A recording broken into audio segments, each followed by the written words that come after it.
Have you ever wondered what really happens behind the curtain when a major tech company, unveils its quarterly financial results? Mm, Beyond just the raw numbers, there's often a strategic story unfolding, maybe a pivot, or even a bold gamble. exactly. Today, we're taking a deep dive into Route Mobile Limited's Q1 FY26 performance. And Route Mobile, well, they're a leading global CPaaS provider. That stands for Cloud Communications Platform as a Service. Right. Think of them as like the silent backbone for how countless enterprises, those massive digital-first companies you use every day, and even mobile network operators communicate with you.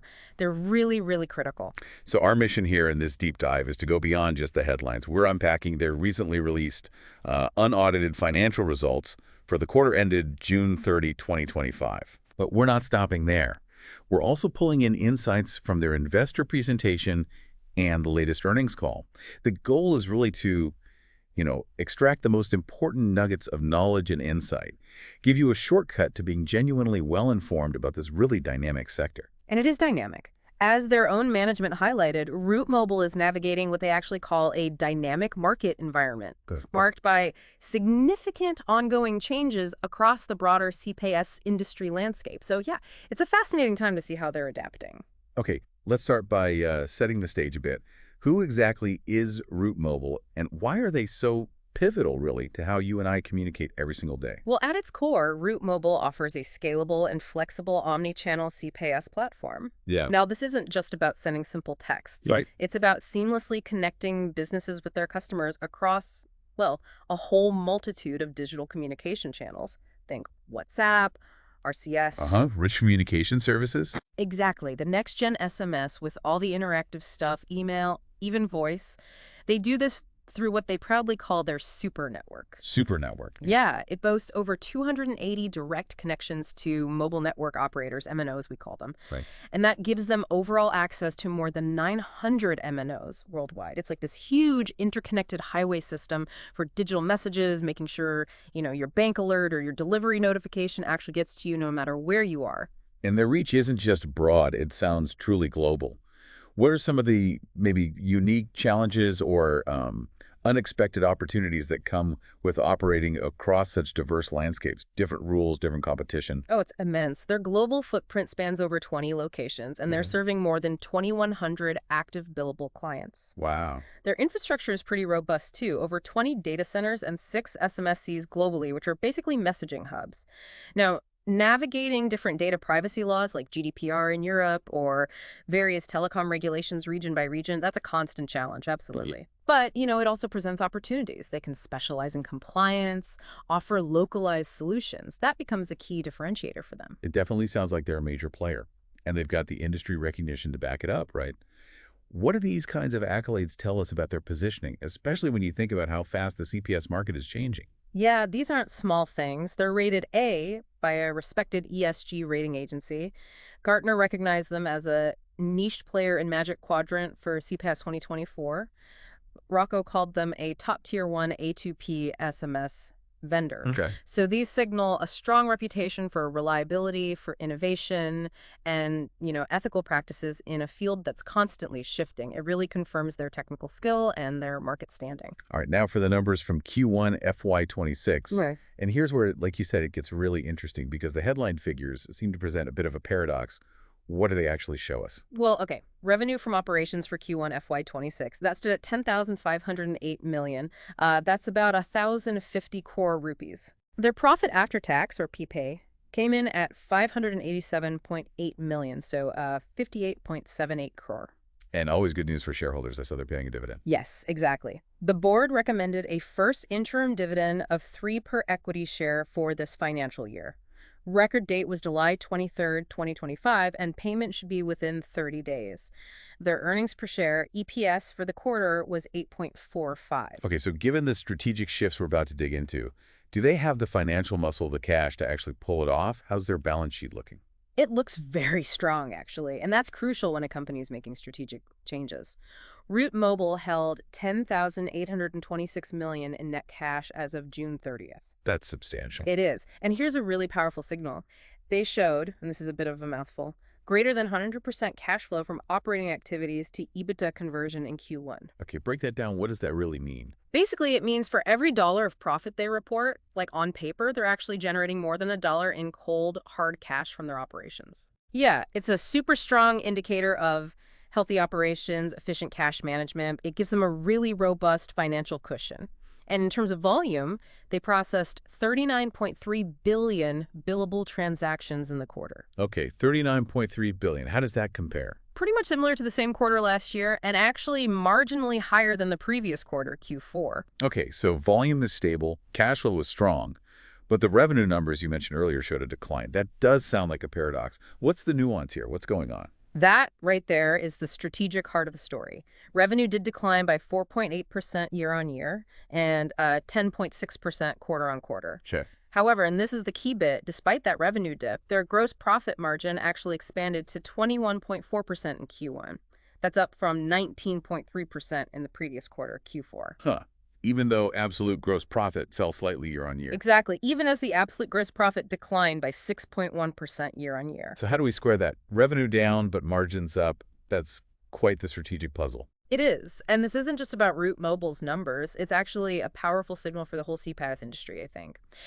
Their adjusted EBITDA margin also improved sequentially to 11.0% from 10.2%. Right. Though the adjusted EBITDA itself declined year-on-year by about 16.3%. What this all reflects is management making a very deliberate choice. They decided to prioritize profitability over volume.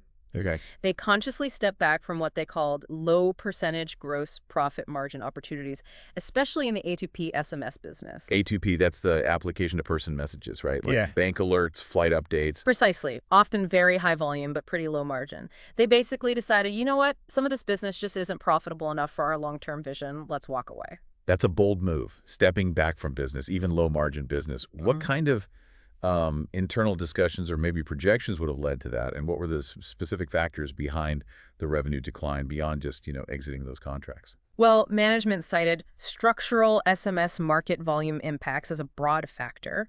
They also saw an increase in their domestic volumes here in India primarily, which naturally come at a lower price point, a lower realization. Right. So that partially offset the decline in their international business.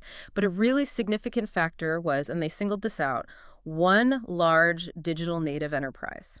Okay, like a big tech company. Yeah, imagine a huge, fast-growing company born entirely online that structurally shifted its strategy. It started sourcing directly from MNOs in one specific country. Ooh, okay. That hit both quarter-on-quarter and year-on-year revenue. It did. Is that a trend they're worried about? Other big clients doing the same? Yeah. Because that could be a serious threat for aggregators like them. It's a valid question. Management noted it isn't a universal trend they're seeing across all clients right now. Okay, good. But it definitely highlights this shifting landscape, right? It forces CPaaS providers like Route Mobile to continually prove their value beyond just basic connectivity. They need to focus on specialized solutions like firewalling or more complex omni-channel stuff that maybe the MNOs don't offer directly. Right, adding value on top. Exactly. And interestingly, Route Mobile can still benefit indirectly from shifts like that if their firewall solutions are already in place with that MNO. Oh, okay. Other things they mentioned were a drop in volumes from other CPaaS aggregators they work with, and yeah, the termination of certain low-margin customer contracts we talked about, especially hitting the quarter-on-quarter numbers. And how did all that mix shift affect their average price per transaction? The average realization per transaction came out to 27 pays, and that figure was definitely influenced by having a higher share of domestic messaging in India. India remains their largest market by termination, where the messages end up contributing 46% of total revenue. And domestic market just has lower pricing generally. Yeah, inherently, yeah, lower per unit realization. This strategy of chasing margins sounds smart, but it often involves making tough choices on the cost side too. How did Route Mobile manage their expenses during this adjustment period? Were they able to tighten the belt? They were pretty disciplined, actually. Operating costs, once you adjust for things like foreign exchange fluctuations and some non-core items, were contained to just 4% year-on-year growth. That's quite controlled. How they manage that? Well, things like salary increments and writing off some overdue receivables were largely offset because some one-time incentives paid out the previous year didn't recur this year. So it shows a careful approach to spending. Okay. What about their tax rate? Any other sort of financial details we should be aware of? Yeah, the effective tax rate did increase from 21.1% to 23.2% year on year.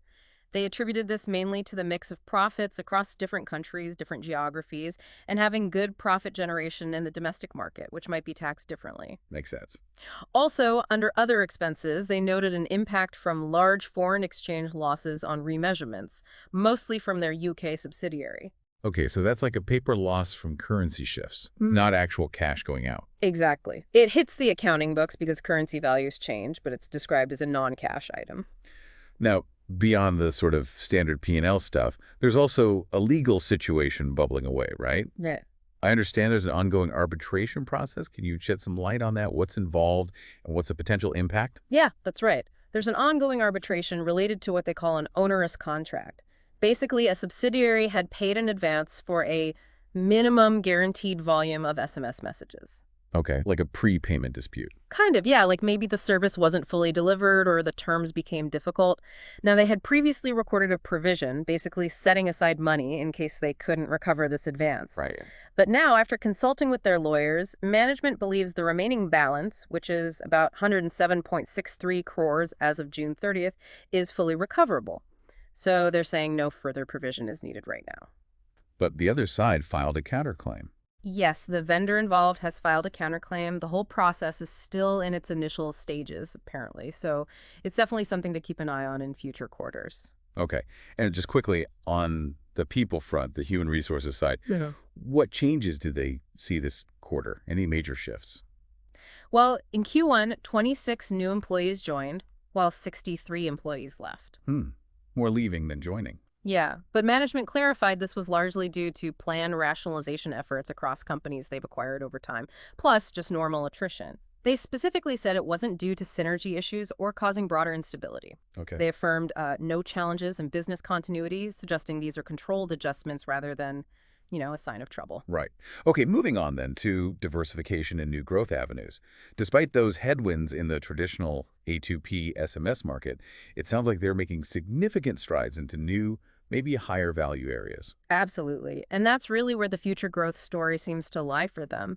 Their new products revenue actually grew a healthy 11.4% year on year, Nice. reaching $830 million in Q1 FY26.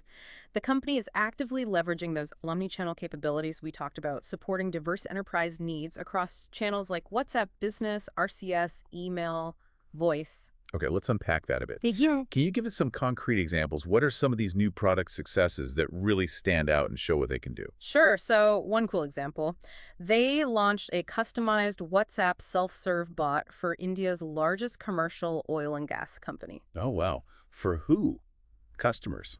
Partners? For their whole network, really. Yeah. Imagine this vast web of distributors and partners. This bot provides specific support depending on who's asking FAQs, helping with enrollments, finding retail locations, managing loyalty programs all across their huge B2B network. It simplifies really complex interactions. That sounds powerful. Any others? Yeah, they also developed a custom RCS app connector for a leading global system integrator. This basically helps that integrator distribute and resell cloud marketplace solutions globally, focusing initially on India, the US, and Brazil. So it's enabling others through their tech. And I heard about a really interesting healthcare example. That sounds quite impactful. It does, yeah. They enhanced patient engagement for a well-known hospital using WhatsApp voice calling. Voice calling over WhatsApp for a hospital. Exactly. Apparently, it's significantly improved the patient experience. You get instant voice support, it's encrypted, you get OPD updates via WhatsApp. It reduced the operational load on the hospital staff, too. And critically, they highlighted how it expands healthcare access in Tier 2 and Tier 3 cities where maybe traditional phone lines or infrastructure isn't as robust. That's fantastic. What about their firewall solutions? Another key area, they signed a significant contract with a major MNO in Latin America, LATAM, to deploy an advanced firewall solution. This boosts mobile network security across several countries in that region. That's a big win. And what about this broader telecom API opportunity that you hear so much buzz about? How is Route Mobile playing in that space? They're actively shaping their approach there. They're looking to create totally new revenue streams for digital service delivery, but also future-proofing their business for upcoming opportunities, especially around digital fraud solutions. Uh-huh. And they're working closely with Telesign on this, which, importantly, is also part of the Proximus Global Group. Right. Okay, let's connect that dot. If we look at the bigger picture, Route Mobile is now part of the Proximus Group. Right. How are those potentially powerful global synergies actually playing out in practice? This is where big acquisitions are supposed to really pay off, right? Absolutely. This is a key area for their future growth and resilience, no doubt. The Proximus Group combines the unique strengths of Telesign, which is strong in digital identity and fraud prevention, BICS, a massive international carrier, and Route Mobile itself with its CPAA platform. So a powerful combination. Definitely. And they're already seeing what they described as green shoots of cross-sell opportunities. Ah, okay, examples. Well, other Proximus companies like Telesign or BICS are starting to create sales pipelines for Route Mobile's omni-channel communication solutions, especially targeting the APAC market. So their sister companies' existing relationships are directly translating into new potential business for Route Mobile. Can you walk us through maybe how BICS's deep connections help Route Mobile win deals? Exactly that. Route Mobile is leveraging BICS's huge global reach. Remember, BICS is a massive voice operator. They have deep relationships with over 400 telecom operators globally. Wow. So that connection strengthens Route Mobile's own relationships with telcos, it opens doors, and it expands the sales footprint for Route Mobile's stuff, particularly their firewall solutions and their MAP solutions, which are important for enabling RCS messaging. Right. In fact, that recent big firewall win in LA we just mentioned, management specifically said that was a direct result of this Proximus synergy. BICS had the existing relationship, Route Mobile brought the cutting-edge firewall solution. Boom. That's a great example of synergy in action. Okay, finally, let's touch on leadership and their forward vision. There have been some pretty significant management changes recently, including a familiar face stepping back into a key role. Yes, that's right. The board meeting on July 17th, 2025, saw several key shifts. Mr. Rajdip Kumar Gupta, the founder, was redesignated as the managing director and chief executive officer, so he's effectively returning to the CEO role. Following the resignation of the previous CEO. Yes, following Mr. Gautam Badalia's resignation. There were other key appointments, too. Mr. Tejas Shah as Company Secretary and Compliance Officer, Mr. Semi Mamdani as Chief Operating Officer, and Mr. Vinay Binyala adding Investor Relations Officer to his Chief Strategy Officer role. So, kind of a refreshed, re-energized leadership team. What's Mr. Gupta's immediate focus, do we know? Stepping back in as CEO during such a pivotal, transformative time for the company and the industry. Well, in his commentary around the results, Mr. Gupta really emphasized his focus on enhancing the core strength of the company, driving the next phase of growth, and explicitly doubling down on their core business. Oh. His priorities seem crystal clear: growth, cost optimization, and really leveraging those crucial synergies across the Proximus Group we just discussed. It signals maybe a back-to-basics disciplined approach focusing on execution. Yeah, do they give any specific guidance for the full financial year, FY26? Or are they kind of playing it close to the vest given how dynamic the market is? Yeah, they didn't provide specific financial guidance for the full year. Okay. But management did express confidence. Confidence in their disciplined execution, their strategic focus, and the pipeline of initiatives they have. These include, further deploying those firewall solutions, the MAP servers for RCS, other telecom solutions, which interestingly can also generate A2P SMS revenue as a byproduct, and crucially, deepening partnerships with big global system integrators like Salesforce, Infosys, TechM. Right, channel partners. Exactly. They believe these initiatives are what will drive future growth and help them maintain those hard-won, sustainable gross profit margins. Okay, so let's try and wrap this up. We've unpacked Route Mobile's Q1 FY26 results, and it reveals, well, a really complex but strategically fascinating picture, doesn't it? Mm-hmm. On one hand, yeah, there were definite revenue headwinds, particularly in the traditional SMS space, but these seem to be largely offset or at least counterbalanced by a very deliberate strategic pivot towards higher margin business. Yeah, and significant diversification into new product lines, plus really starting to leverage those global synergies from being part of the Proximus Group. So for you, the listener, what does this mean? I think it means understanding that in this rapidly evolving digital landscape, companies aren't just blindly chasing volume anymore, maybe. Right. Route Mobile's story here is a real testament, I think, to how businesses are strategically adjusting. They're prioritizing profitability, building a more resilient foundation for the future, really adapting to a world where digital communication itself is constantly shifting. So what does this all mean for the future of digital communication overall? As Route Mobile continues to navigate this dynamic market environment, as they call it, and doubles down on innovation and these higher value services, could the future of CPaaS HaaS platforms be less about just sheer message volume And more about and more about the intelligent, the high value, the secure connections they enable, really transforming how businesses build actual relationships with their customers? That's definitely a compelling thought for anyone watching this space.